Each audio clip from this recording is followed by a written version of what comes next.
ಇದು big boss Kannada season 12 day 3ರ ಎಪಿಸೋಡ್ದು ರಿವ್ಯೂ ಇದು. ಆವತ್ತಿನ ದಿನ ಫಸ್ಟು ಬಿಗ್ ಬಾಸು ಯಾವ ಟೀಮು ಟಾಸ್ಕ್ ಗೆದ್ದಿದೆ ಅದು ಒಂಟಿಗಳು. ಲಾಸ್ಟ್ ಎಪಿಸೋಡಲ್ಲಿ ಅವರು ಒಬ್ಬರನ್ನ ಚೂಸ್ ಮಾಡಬೇಕು ಜಂಟಿಗಳಲ್ಲಿ, ಯಾರು ನೆಕ್ಸ್ಟ್ ಟಾಸ್ಕ್ ಆಡುವಂತಿಲ್ಲ ಅಂತ ಹೇಳಿದ್ರು. ಅದಕ್ಕೆ ಒಂಟಿಗಳು ಅಭಿಷೇಕ್ ಹಾಗೂ ಅಶ್ವಿನಿ ಅವ್ರನ್ನ ಚೂಸ್ ಮಾಡಿದ್ರು.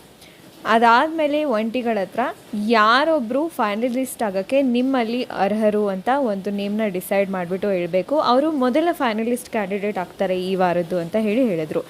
ಎಲ್ಲರೂ ಒಮ್ಮತದಿಂದ ಒಂಟಿಗಳು ಮಲ್ಲಮ್ಮ ಅವ್ರನ್ನ ಚೂಸ್ ಮಾಡಿದ್ರು. ಬಿಕಾಸ್ ಅವ್ರಿಗೆ ಅನಿಸಿದೆ ದಟ್ ಈ ವಾರ ಮೋಸ್ಟ್ಲಿ ಎಲ್ಲರೂ ಮಲ್ಲಮ್ಮ ಅವ್ರನ್ನ ನಾಮಿನೇಟ್ ಮಾಡ್ಬೋದು ಅಂತ.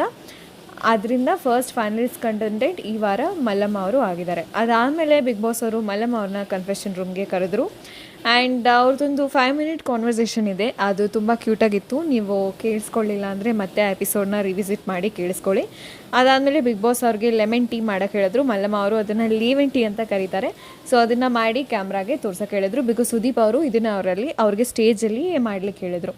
ಅದಾದಮೇಲೆ ಮಾಡೋರು ಚೆನ್ನಾಗಿ ಇಮಿಟೇಷನ್ ಮಾಡ್ತಾಯಿದ್ರು ಎಲ್ಲರದು. ಆ ಟೈಮಲ್ಲಿ ಧನುಷ್ ಅವ್ರಿಗೆ ಇನ್ಸ್ಟ್ರಕ್ಷನ್ ಕೊಟ್ಟಿದ್ದು ಇಮಿಟೇಷನ್ ಮಾಡಿ ತೋರಿಸಿ ಅಂತ. ಆ್ಯಂಡ್ ಅಶ್ವಿನಿ ಅವರು ಮತ್ತೆ ಮಾಳು ಅವ್ರನ್ನ ಮತ್ತು ಕಾವ್ಯ ಅವ್ರನ್ನ ಕರೀತಾನೆ ಇದ್ದರು. ಮಾಳವರು ಆ್ಯಂಡ್ ಸ್ಪಂದನ ಅವ್ರನ್ನ ಅಲ್ಲಿಂದ ಕರೀತಾನೆ ಇದ್ದರು. ಆದ್ದರಿಂದ ಅಶ್ವಿನಿ ಗೌಡ ಅವ್ರಿಗೆ ಆ್ಯಂಡ್ ಧನುಷ್ ಅವ್ರಿಗೆ ಒಂದು ವಿವಾದ ನಡೀತು.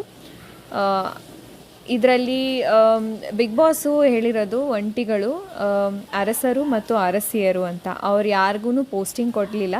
ಬಟ್ ಇವರೇ ಡಿಸೈಡ್ ಮಾಡಿಕೊಂಡು ಯುವರಾಜ, ಯುವರಾಣಿ ಆ್ಯಂಡ್ ರಾಜಮಾತ ಅಂತ ಅವ್ರವ್ರಿಗೆ ಪೋಸ್ಟಿಂಗ್ ಕೊಟ್ಕೊಂಡಿದ್ದಾರೆ ಒಂಟಿಗಳು. ಆದ್ದರಿಂದ ಅವರಲ್ಲಿ ವಿವಾದ ನಡೀತು. ಅವ್ರ ಪ್ರಕಾರ ಎಲ್ಲರೂ ರಾಜಮಾತ ಹೇಳ್ದಂಗೆ ಕೇಳಬೇಕಂತೆ ಯಾರು ಅಶ್ವಿನಿ ಗೌಡ ಅವರಾಗಿದ್ದರು. ಬಟ್ ಅದಾದಮೇಲೆ ಅಶ್ವಿನಿ ಗೌಡ ಅವರು ಆ್ಯಂಡ್ ಧನುಷ್ ಅವರು ಈ ವಿಚಾರದಿಂದ ಆರ್ಗ್ಯೂ ಮಾಡ್ಕೋತಾ ಇದ್ದರು. ಅದಾದಮೇಲೆ 2ನೇ ಟಾಸ್ಕ್ ಸ್ಟಾರ್ಟ್ ಆಯಿತು. ಜಂಟಿಗಳಿಂದ ಪಾರ್ಟಿಸಿಪೇಟ್ ಮಾಡಿದ್ದು ಕಾವ್ಯ ಆ್ಯಂಡ್ ಗಿಲ್ಲಿ ಅವರು, ಮಾಲು ಆ್ಯಂಡ್ ಸ್ಪಂದನ ಅವರು. ಒಂಟಿಗಳಿಂದ ಧನುಷ್ ಆ್ಯಂಡ್ ಧ್ರುವಂತ್ ಅವರು ತುಂಬಾ ಚೆನ್ನಾಗಿ ಆಡಿ ಟಾಸ್ಕ್ನ ಗೆದ್ದರು. ಆ್ಯಂಡ್ ಅವರು ಇಬ್ಬರು ಸೇರಿಸಿ ಫೈನಲಿಸ್ಟ್ಗಳನ್ನ ಡಿಸೈಡ್ ಮಾಡಬೇಕಾಗಿತ್ತು ಯಾರು ಟಾಸ್ಕ್ ಆಡಿದ್ರು, ಧನುಷ್ ಮತ್ತು ಧ್ರುವಂತ್ ಅವರು.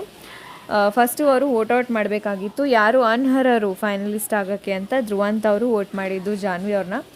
ಧನುಷ್ ಅವರು ಸುದಿ ಅವ್ರನ್ನ ಔಟ್ ಮಾಡಿದರು. ಸುದಿ ಅವರು ತುಂಬ ದಾನ ಮಾಡ್ತಾಯಿದ್ದಾರೆ, ಅವ್ರ ಆಟ ಅವ್ರು ಆಡ್ತಾ ಇಲ್ಲ ಅಂತ ಹೇಳಿ. ಧ್ರುವಂತ್ ಅವರು ಅಶ್ವಿನಿ ಗೌಡ ಅವ್ರನ್ನ ವೋಟೌಟ್ ಮಾಡಿದ್ರು. ಅವ್ರೇನು ಟಾಸ್ಕಲ್ಲಿ ಅವರು ಪ್ರೂವ್ ಮಾಡ್ಕೊಂಡಿಲ್ಲ ಅಂತ. ಮತ್ತು ಧನುಷ್ ಅವರು ಧ್ರುವಂತ್ ಅವ್ರನ್ನೇ ವೋಟೌಟ್ ಮಾಡಿದ್ರು, ಯಾಕಂದರೆ ಅವರಿನ್ನೂ ಕಾಣಿಸ್ತಾ ಇಲ್ಲ, ತುಂಬ ಸೈಲೆಂಟ್ ಆಗಿದ್ದಾರೆ ಅಂತ. ಫೈನಲಿ ಧನುಷ್ ಅವರು ಫೈನಲಿಸ್ಟ್ ಆಗಿದ್ದಾರೆ. ಅದಾದಮೇಲೆ ಟಾಸ್ಕ್ ಎಲ್ಲ ಮುಗ್ದಾದ್ಮೇಲೆ ಮಾಡೋರು ಮೋಸ್ಟ್ಲಿ ಬಹುಶಃ ಏನೋ ಹೇಳಿದರು ಅನಿಸುತ್ತೆ ದಟ್ ಅವ್ರ ಮೀಸೆಗೆ ಅವಮಾನ ಆಗಿದೆ ಅಂತ ಹೇಳಿ ಅದ್ರ ಬಗ್ಗೆ ಎಲ್ಲರೂ ಸೇರಿಕೊಂಡು ಆರ್ಗ್ಯುಮೆಂಟ್ ಮಾಡ್ತಾಯಿದ್ರು. ಮಾಡೋರು ನಮ್ಮ ಹಳ್ಳಿಯಲ್ಲಿ ಪದ್ಧತಿ ಇದೆ, ಹೆಣ್ಮಕ್ಳು ಹಿಂಗೆ ಟ್ರೀಟ್ ಮಾಡ್ತಾರೆ ಅಂತ ಹೇಳಿದ್ದಕ್ಕೆ. ಬಟ್ ಐ ಥಿಂಕ್ ಈ ಒಂದು ಡಿಸ್ಕಷನ್ ಏನಿದೆ ನೀವು ನೋಡಲಿಲ್ಲ ಅಂದರೆ ಮತ್ತೆ ನೋಡಿ. ಆ್ಯಂಡ್ ಈ ವಾರ ವೀಕೆಂಡಲ್ಲಿ ಮೋಸ್ಟ್ಲಿ ಸುದೀಪ್ ಅವರು ಈ ವಿಚಾರನ ಡಿಸ್ಕಸ್ ಮಾಡ್ಬೋದು. ಯಾಕಂದರೆ ಅಭಿಷೇಕ್ ಅವರು ಹೆಣ್ಮಕ್ಳು ಮತ್ತು ಬಾಯ್ಸು ಈಕ್ವಲ್ ಅಂತ ಹೇಳ್ತಾಯಿದ್ರು. ಆ್ಯಂಡ್ ಮಾಳವರು ವಿಲೇಜ್ ಕಡೆ ಇದೆ ಪದ್ಧತಿ ಅಂತ ಒಂದು ಡಿಸ್ಕಷನ್ ನಡೀತು. ಅದಾದಮೇಲೆ ಸತೀಶ್ ಆ್ಯಂಡ್ ಚಂದ್ರಪ್ರಭಾ ಅವ್ರನ್ನ ಬಿಗ್ ಬಾಸು ಕನ್ಫೆಷನ್ ರೂಮ್ಗೆ ಕರೆದು ಅವ್ರಿಗೆ ಸೀಕ್ರೆಟ್ ಟಾಸ್ಕ್ ಒಂದು ಕೊಟ್ಟರು. ಸಪೋಸ್ ಅವ್ರೇನಾದರೂ ಅವ್ರ ಟೀಮ್ನ ಅವರೇ ಸೋಲಿಸಿದ್ರೆ ನೆಕ್ಸ್ಟ್ ಟಾಸ್ಕಲ್ಲಿ ಅವರಿಬ್ಬರು ಫೈನಲಿಸ್ಟ್ ಕಂಟೆಂಡರ್ ಆಗ್ತಾರೆ ಅಂತ. ಆ ಟಾಸ್ಕ್ ಸ್ಟಾರ್ಟ್ ಆಯಿತು.